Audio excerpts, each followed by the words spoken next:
This is the Bobby Ho Show.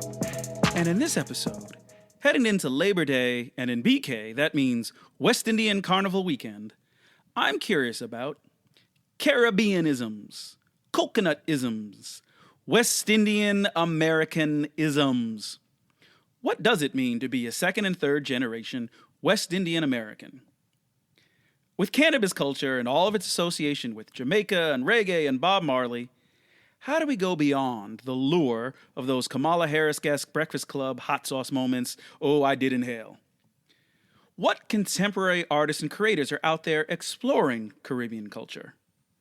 Can I find a way to bring that rocker swagger into my everyday next stage second career play? And will someone please figure out the code to a Jamaican takeout spot that actually has the food on the menu ready? Now, I wanted to do this episode because I am a second generation Jamaican American. My dad was born in Jamaica, came to the U.S. when he was in college. So I am born and raised Jamaican American, at least on one side, fully American, but also an heir to a full basket of cultural contradictions that my dad passed on. One side, he gave me this, your shirt must be ironed and tucked and hard shoes, maybe British-inspired, appearance-minded formality. On the other hand, my dad is this carefree, easy-breezy, 60s-inspired kind of disregard for authority, chill dude. So when I consider my own heritage and what it means to be Jamaican American, I obviously think of the stuff that he gave me, and it's bigger than that, but I also think past him to my grandmother's story and how she came to Queens midlife and made a way out of no way, starting a completely new career in a new country and bringing her children up one by one. Big up, Grandma, because I think of your spirit and fight when I get down.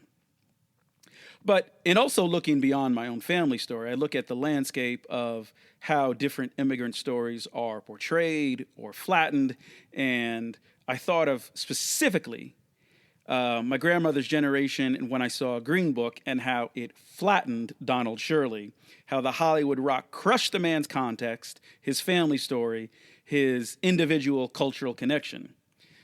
Take that fried chicken scene. The story, where he was eating fried chicken for the first time in the back of the car. The story wasn't that Donald Shirley had never eaten fried chicken. I was able to listen to the original tapes, and when he tells the story, it was that he didn't want to eat fried chicken in the back of the car. He was a preacher's kid, son of a Jamaican Anglican priest at that, who was raised in all types of formal institutions. So he himself was an inheritor of all kinds of British and Jamaican and immigrant formality and excellence that was fighting against American minstrel imagery. And he was a man who was used to doing things formally.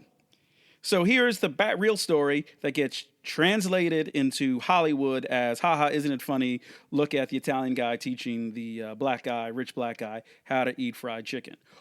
All the stuff that made Donald Shirley, erased, flattened, goodbye, and now we have a funny Hollywood joke.